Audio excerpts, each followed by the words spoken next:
बंधुओं नमस्कार। कल की वीडियो में आपने सुना था कि जिस समय ध्रुव ने प्राण निरोध कर दिया तो उस समय सभी के प्राण रुकने लगे।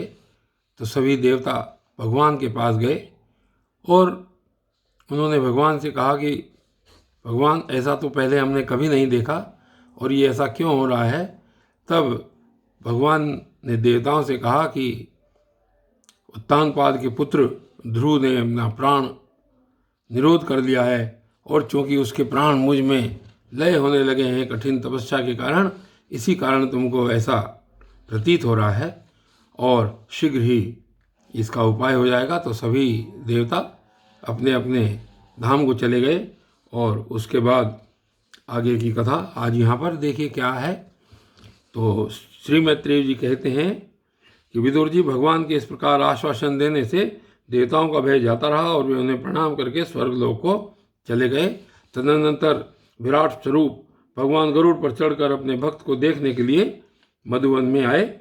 उस समय ध्रुव जी तीव्र योगाभ्यास से एकाग्र हुई बुद्धि के द्वारा भगवान की बिजली के समान देदीप्यमान जिस मूर्ति का अपने हृदय कमल में ध्यान कर रहे थे वह सहसा विलीन हो गई।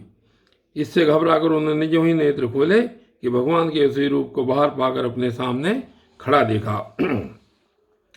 प्रभु का दर्शन पाकर बालक ध्रुव को बड़ा कुतूहल हुआ। वे प्रेम में अधीर हो गए। उन्होंने पृथ्वी पर दंड के समान लौटकर उन्हें प्रणाम किया। फिर वे इस प्रकार प्रेम भरी दृष्टि से उनकी ओर देखने लगे मानो नेत्रों से उन्हें पी जाएंगे, मुख से चूम लेंगे और भुजाओं में कस लेंगे। वे हाथ जोड़े प्रभु के सामने खड़े थे और उनकी स्तुति करना चाहते थे, परंतु किस प्रकार करें यह नहीं जानते थे। सर्वांतर्यामी हरि उनके मन की बात जान गए। उन्होंने कृपा पूर्वक अपने वेदमय शंख को उनके गाल से छुआ। तो ध्रुव जी भविष्य में अविचल पद प्राप्त करने वाले थे। ध्रुव जी तो इस समय वे शंख का स्पर्श होते ही उन्हें वेदमयी दिव्य वाणी प्राप्त हो गई और जीव तथा ब्रह्म के स्वरूप का भी निश्चय हो गया। वे अत्यंत भक्तिभाव से धैर्य पूर्वक विश्वविख्यात कीर्तिमान श्री हरि की स्तुति करने लगे। और उन्होंने कैसे स्तुति की? ध्रुव जी ने कहा कि प्रभु, आप सर्वशक्ति संपन्न हैं। आप ही मेरे अंतःकरण में प्रवेश कर अपने तेज से मेरी सोई हुई वाणी को सजीव करते हैं तथा हाथ, पैर, कान और त्वचा आदि अन्यान्य इंद्रियों एवं प्राणों को भी चेतनता देते हैं। मैं आप अंतर्यामी भगवान को प्रणाम करता हूँ। भगवान, आप एक ही हैं, परंतु अपनी अनंत गुणमयी माया शक्ति से इस महदादि संपूर्ण प्रपंच को रचकर अंतर्यामी रूप से उसमें प्रवेश कर जाते हैं और फिर उसके इंद्रियादि असत गुणों में उसके अधिष्ठात्र देवता के रूप में स्थित होकर अनेक रूप भासते हैं। ठीक वैसे ही जैसे तरह तरह की लकड़ियों में प्रकट हुई आग अपनी उपाधियों के अनुसार भिन्न भिन्न रूपों में भासती है। नाथ, सृष्टि के आरंभ में ब्रह्मा जी ने भी आपकी शरण लेकर आपके दिए हुए ज्ञान के प्रभाव से इस जगत को सोकर उठे हुए पुरुष के समान देखा था। दीनबंधो, उन्हीं आपके चरण कमल का मुक्त पुरुष भी आश्रय लेते हैं। कोई भी कृतज्ञ पुरुष उन्हें कैसे भूल सकता है। और आगे कहते हैं कि प्रभु, इन शव तुल्य शरीरों के द्वारा भोगे जाने वाला इंद्रिय और विषयों के संसर्ग से उत्पन्न सुख तो मनुष्यों को नरक में भी मिल सकता है। जो लोग इससे विशेष सुख के लिए लालायित रहते हैं और जो जन्म मरण के बंधन से छुड़ा देने वाले कल्पतरु स्वरूप आपकी उपासना भगवान प्राप्ति के सिवा किसी अन्य उद्देश्य से करते हैं, उनकी बुद्धि अवश्य ही आपकी माया के द्वारा ठगी गई है। नाथ, आपके चरण कमलों का ध्यान करने से और आपके भक्तों के पवित्र चरित्र सुनने से प्राणियों को जो आनंद प्राप्त होता है वह निजानंद स्वरूप ब्रह्म में भी नहीं मिल सकता। और आगे कहते हैं कि फिर जिन्हें काल की तलवार काटे डालती है उन स्वर्गीय विमानों से गिरने वाले पुरुषों को तो वह सुख मिल ही कैसे सकता है। अनंत परमात्मन, मुझे तो आप उन विशुद्ध हृदय महात्मा भक्तों का संग दीजिए जिनका आप में अविच्छिन्न भक्ति भाव है। उनके संग में आपके गुणों और लीलाओं की कथा सुधा को पी पी कर उन्मत्त हो जाऊंगा और सहज ही इस अनेक प्रकार के दुखों से पूर्ण भयंकर संसार सागर के उस पार पहुंच जाऊंगा। कमलनाथ प्रभु, आपका चित्त आपके चरण कमल जिनका चित्त आपके चरण कमल की सुगंध में लुभाया हुआ है, उन महानुभाव का जो लोग संग करते हैं वे अपने इस अत्यंत प्रिय शरीर और इसके संबंधी पुत्र, मित्र, ग्रह और स्त्री आदि की सुधि भी नहीं करते। और कहते हैं कि अजन्मा परमेश्वर, मैं तो पशु, वृक्ष, पर्वत, पक्षी सरीसृप यानी कि सर्पादि रेंगने वाले जो जंतु हैं, देवता, दैत्य और मनुष्य आदि से परिपूर्ण तथा महद आदि अनेकों कारणों से संपादित आपके इस सदात्मक स्थूल विश्वरूप को ही जानता हूँ। इससे परे जो आपका परम स्वरूप है, जिसमें वाणी की गति नहीं है, उसका मुझे पता नहीं है। भगवान कल्प का अंत होने पर योग निद्रा में स्थित जो परम पुरुष इस संपूर्ण विश्व को अपने उदर में लीन करके शेष जी के साथ उन्हीं की गोद में शयन करते हैं तथा जिनके नाभि समुद्र से प्रकट हुए सर्वलोकमय स्वर्ण वर्ण कमल से आप तेजोमय ब्रह्मा जी उत्पन्न हुए हैं, वे भगवान आप ही हैं। मैं आपको प्रणाम करता हूँ। प्रभु, आप अपनी अखंड चिन्मयी दृष्टि से बुद्धि की सभी अवस्थाओं के साक्षी हैं तथा नित्य मुक्त शुद्ध सत्व में सर्वज्ञ परमात्म स्वरूप निर्विकार आदि पुरुष षडेश्वरीय संपन्न एवं तीनों गुणों के अधीश्वर हैं। आप जीव से सर्वथा भिन्न हैं तथा संसार की स्थिति के लिए यज्ञाधिष्ठाता विष्णु रूप से विराजमान हैं। आपसे ही विद्या अविद्या आदि विरुद्ध गतियों वाली अनेकों शक्तियां धारावाहिक रूप से निरंतर प्रकट होती रहती हैं। आप जगत के कारण अखंड अनादि अनंत आनंदमय निर्विकार ब्रह्म स्वरूप हैं। मैं आपकी शरण हूँ। भगवान, आप परमानंद मूर्ति हैं। जो लोग ऐसा समझकर निष्काम भाव से आपका निरंतर भजन करते हैं, उनके लिए राज्य आदि भोगों की अपेक्षा आपके चरण कमलों की प्राप्ति ही भजन का सच्चा फल है। स्वामिन, यद्यपि बात ऐसी ही है तो भी गौ जैसे अपने तुरंत के जन्म में वे बछड़ों को दूध पिलाती और व्याघ्र आदि से बचाती रहती है, उसी प्रकार आप भी भक्तों पर कृपा करने के लिए निरंतर विकल रहने के कारण हम जैसे सकाम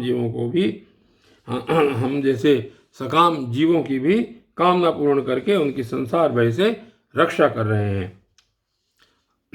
श्री मैत्रेय जी कहते हैं, विदुर जी, जब शुभ संकल्प वाले मतिमान ध्रुव जी ने इस प्रकार स्तुति की, तब भक्त वत्सल भगवान उनकी प्रशंसा करते हुए कहने लगे। तो श्री भगवान ने कहा, उत्तम व्रत का पालन करने वाले राजकुमार, मैं तेरे हृदय का संकल्प जानता हूँ।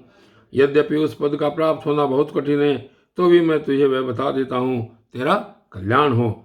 भद्र, जिस तेजोमय अविनाशी लोक को आज तक किसी ने प्राप्त नहीं किया, जिसके चारों ओर ग्रह नक्षत्र और तारागण ज्योतिष चक्र उसी प्रकार चक्कर काटता रहता है जिस प्रकार मेढ़ी के चारों ओर दवरी के बैल घूमते रहते हैं, अवान्तर कल्प पर्यंत रहने वाले अन्य लोगों का नाश हो जाने पर भी जो स्थिर रहता है, तथा तारागण के सहित धर्म, अग्नि, कश्यप और शुक्र आदि नक्षत्र एवं सप्तऋषिगण जिसकी प्रदक्षिणा किया करते हैं, वह ध्रुव लोक मैं तुझे देता हूँ। यहाँ भी जब तेरे पिता तुझे राज सिंहासन देकर वन को चले जाएंगे, तब तू 36,000 वर्ष तक धर्म पूर्वक पृथ्वी का पालन करेगा। तेरी इंद्रियों की शक्ति ज्यों की त्यों बनी रहेगी। आगे चलकर किसी समय तेरा भाई उत्तम शिकार खेलता हुआ मारा जाएगा, तब उसकी माता सुरुचि पुत्र प्रेम में पागल होकर उसे वन में खोजती हुई दावानल में प्रवेश कर जाएगी। यज्ञ मेरी प्रिय मूर्ति है, तू अनेकों बड़ी बड़ी दक्षिणाओं वाले यज्ञों के द्वारा मेरा यजन करेगा तथा यहाँ उत्तम उत्तम भोग कर अंत में मेरा ही स्मरण करेगा। इससे तू अंत में संपूर्ण लोगों के वंदनीय और सप्त ऋषियों से भी ऊपर मेरे निज धाम को जाएगा, जहाँ पहुँच जाने पर फिर संसार में लौटकर नहीं आना होता है। ऐसा वरदान भगवान ने दिया ध्रुव को। और आगे मैत्रेय जी कहते हैं कि बालक ध्रुव से इस प्रकार पूजित हो और उसे अपना पद प्रदान कर भगवान श्री गरुड़ध्वज उसके देखते देखते अपने लोक को चले गए। प्रभु की चरण सेवा से संकल्पित वस्तु प्राप्त हो जाने के कारण यद्यपि ध्रुव जी का संकल्प तो निवृत्त हो गया, किंतु उनका चित्त विशेष प्रसन्न नहीं हुआ। फिर वे अपने नगर को लौट गए। विदुर जी ने पूछा, ब्राह्मण, मायापति श्रीहरि का परम पद तो अत्यंत दुर्लभ है और मिलता भी उनके चरण कमलों की उपासना से ही है। ध्रुव जी भी सार का पूर्ण विवेक रखते थे, फिर एक ही जन्म में उस परम पद को पा लेने पर भी उन्होंने अपने को कृतार्थ क्यों समझा। तो श्री मैत्रेय जी कहते हैं कि ध्रुव जी का हृदय अपनी सौतेली माता के वाग बाणों से मिल गया था तथा वर मांगने के समय भी उन्हें उनका स्मरण बना हुआ था। इसी से उन्होंने मुक्तिदाता श्रीहरि से मुक्ति नहीं मांगी। और अब जब भगवत दर्शन से वह मनोमालिन्य दूर हो गया तो उन्हें अपनी इस भूल के लिए पश्चाताप हुआ। ध्रुव जी मन ही मन कहने लगे, अहो सनकादि ऊर्ध्वरेता यानी कि नैष्टिक ब्रह्मचारी सिद्ध भी हैं, जिन्हें समाधि द्वारा अनेकों जन्मों में प्राप्त कर पाते हैं। उन भगवत चरणों की छाया को मैं 6 महीने में ही पा लिया, किंतु चित्त में दूसरी वासना रहने के कारण मैं फिर उनसे दूर हो गया। अहो मुझ मदभाग्य की मूर्खता तो देखो, मैंने संसार पाश को काटने वाले प्रभु के पाद पद्मों में पहुंचकर भी उनसे नाशवान वस्तु की ही याचना की। देवताओं को स्वर्ग भोग के पश्चात फिर नीचे गिरना होता है, इसलिए वे मेरी भगवत प्राप्ति रूप उच्च स्थिति को सहन नहीं कर सके, अतः उन्होंने ही मेरी बुद्धि को नष्ट कर दिया। तभी तो मुझ दुष्ट ने नारद जी की यथार्थ बात भी स्वीकार नहीं की। यद्यपि संसार में आत्मा के सिवा दूसरा कोई भी नहीं है, तथापि सोया हुआ मनुष्य जैसे स्वप्न में अपने ही कल्पना किए हुए व्याघ्र आदि से डरता है, उसी प्रकार मैंने भी भगवान की माया से मोहित होकर भाई को ही शत्रु मान लिया और व्यर्थ ही द्वेष रूप हार्दिक रोग से जलने लगा। जिन्हें प्रसन्न करना अत्यंत कठिन है, उन्हीं विश्वात्मा श्री हरि की तपस्या द्वारा प्रसन्न करके मैंने जो कुछ मांगा वह सब व्यर्थ है। ठीक उसी तरह जैसे गतायु पुरुष के लिए चिकित्सा व्यर्थ होती है। ओह मैं बड़ा भाग्यहीन हूँ, संसार बंधन का नाश करने वाले प्रभु से मैंने संसार ही मांगा। मैं बड़ा ही पुण्य विहीन हूँ। जिस प्रकार कोई कंगला किसी चक्रवर्ती सम्राट को प्रसन्न करके उससे तुष सहित चावलों की कनी मांगे, उसी प्रकार मैंने भी आत्मानंद प्रदान करने वाले श्री हरि से मूर्खतावश व्यर्थ का अभिमान बढ़ाने वाले उच्च पदादि ही मांगे। श्री मैत्रेय जी कहते हैं कि तात तुम्हारी तरह जो लोग श्री मुकुंद पादारविंद मकरंद के ही मधुकर हैं, जो निरंतर प्रभु की चरण रज का ही सेवन करते हैं और जिनका मन अपने आप आई हुई सभी परिस्थितियों में संतुष्ट रहता है, वे भगवान से उनकी सेवा के सिवा अपने के लिए और कोई भी पदार्थ नहीं मांगते। इधर जब राजा उत्तानपाद ने सुना कि उनका पुत्र ध्रुव घर लौट रहा है, तो उन्हें इस बात पर वैसे ही विश्वास नहीं हुआ जैसे कोई किसी के यमलोक से लौटने की बात पर विश्वास न करे। उन्होंने यह सोचा कि मुझ अभागे का ऐसा भाग्य कहाँ, परंतु फिर उन्हें देवर्षि नारद की बात याद आ गई। इससे उनका इस बात में विश्वास हुआ और वे आनंद के वेग से अधीर हो उठे। उन्होंने अत्यंत प्रसन्न होकर यह समाचार लाने वाले को एक बहुमूल्य हार दिया। राजा उत्तानपाद ने पुत्र का मुख देखने के लिए उत्सुक होकर बहुत से ब्राह्मण, कुल के बड़े बूढ़े मंत्री और बंधुजनों को साथ लिया तथा एक बहुत ही बढ़िया घोड़े वाले स्वर्ण जटित रथ पर सवार होकर वे झटपट नगर के बाहर आए। उनके आगे आगे वेद ध्वनि होती जाती थी तथा शंख, दुंदुभी एवं बंसी आदि अनेकों मांगलिक बाजे बजते जाते थे। उनकी दोनों रानियां सुनीति और सुरुचि भी स्वर्णमय आभूषणों से विभूषित हो राजकुमार उत्तम के साथ पालकियों पर चढ़कर चल दी। ध्रुव जी उपवन के पास आ पहुंचे। उन्हें देखते ही महाराज उत्तानपाद तुरंत रथ से उतर पड़े। पुत्र को देखने के लिए वे बहुत देर से उत्कंठित हो रहे थे। उन्होंने झटपट आगे बढ़कर प्रेमातुर हो लंबी लंबी सांसें लेते हुए ध्रुव को भुजाओं में भर दिया। अब ये पहले के ध्रुव नहीं थे। प्रभु के परम पुनीत पाद पद्मों का स्पर्श होने से इनके समस्त पाप बंधन कट गए थे। राजा उत्तानपाद की एक बहुत बड़ी कामना पूर्ण हो गई। उन्होंने बार बार पुत्र का सिर सूंघा और आनंद तथा प्रेम के कारण निकलने वाले ठंडे ठंडे आंसुओं से उन्हें नहला दिया। तदनंतर सज्जनों में अग्रगण्य ध्रुव जी ने पिताजी के चरणों में प्रणाम किया और उनसे आशीर्वाद पाकर कुशल प्रसादादि से सम्मानित हो दोनों माताओं को प्रणाम किया। छोटी माता सुरुचि ने अपने चरणों पर झुके हुए बालक ध्रुव को उठाकर हृदय से लगा लिया और अश्रु गदगद वाणी से चिरंजीवी रहो वैसा आशीर्वाद दिया। जिस प्रकार जल स्वयं ही नीचे की ओर बहने लगता है, उसी प्रकार में त्रियादि गुणों के कारण जिस पर भगवान प्रसन्न हो जाते हैं, उसके आगे सभी जीव झुक जाते हैं। इधर उत्तम और ध्रुव दोनों ही प्रेम से विभल होकर मिले। एक दूसरे के अंगों का स्पर्श पाकर उन दोनों के ही शरीर में रोमांच आया तथा नेत्रों से बार बार आंसुओं की धारा बहने लगी। ध्रुव की माता सुनीति अपने प्राणों से भी प्यारे पुत्र को गले लगाकर सारा संताप भूल गई। उसके सुकुमार अंगों के स्पर्श से उसे बड़ा ही आनंद प्राप्त हुआ। वीरवर विदुर जी वीर माता सुनीति के स्तन उसके नेत्रों से झरते हुए मंगलमय आनंद आश्रुओं से भीग गए और बार बार दूध बहने लगा। उस समय पूर्वासी लोग उनकी प्रशंसा करते हुए कहने लगे, महारानी जी आपका लाल बहुत दोनों से खोया हुआ था, सौभाग्यवश अब वह लौट आया। यह हम सबका दुख दूर करने वाला है, बहुत दिनों तक भूमंडल की रक्षा करेगा।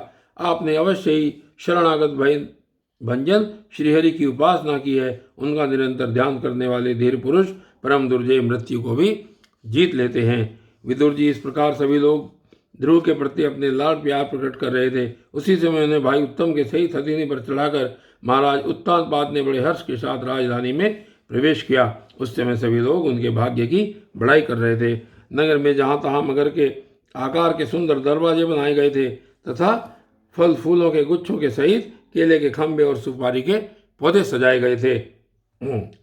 द्वार द्वार पर दीपक के सहित जल के कलश रखे हुए थे, जो आम के पत्तों, वस्त्रों, पुष्पमालाओं तथा मोती की लड़ियों से सुसज्जित थे।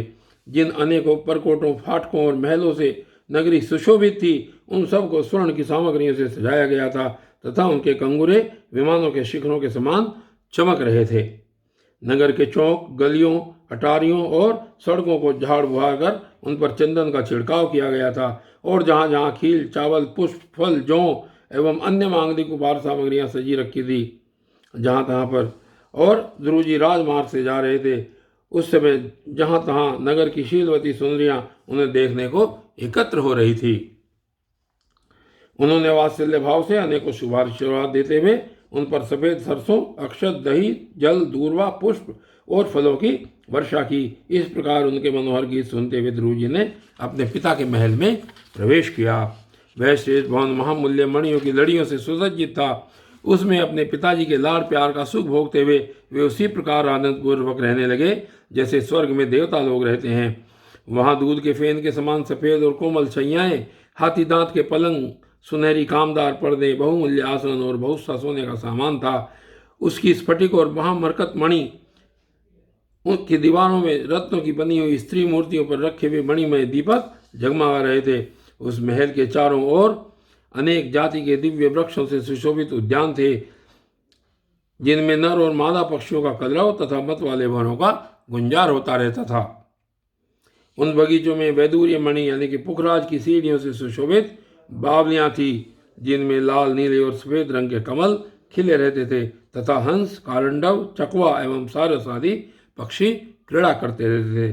राजर्षि उत्तानपाद ने अपने पुत्रों के अति अद्भुत प्रभाव की बात देवर्षि नारद से पहले ही सुन रखी थी। अब उसे प्रत्यक्ष वैसा ही देखकर उन्हें बड़ा आश्चर्य हुआ। फिर यह देखकर कि अब ध्रुव तरुण अवस्था को प्राप्त हो गए हैं, अमात्य वर्ग उन्हें आदर की दृष्टि से देखते हैं तथा प्रजा का भी उन पर अनुराग है। उन्होंने उन्हें निखिल भूमंडल के राज्य पर अभिषिक्त कर दिया और आप वृद्धावस्था आई जानकर आत्मस्वरूप का चिंतन करते हुए संसार से विरक्त होकर वन को चल दिए। और बंधुओं, आज की इस वीडियो में सिर्फ इतना ही। आगे की वीडियो कल फिर सुनेंगे। तब तक के लिए धन्यवाद।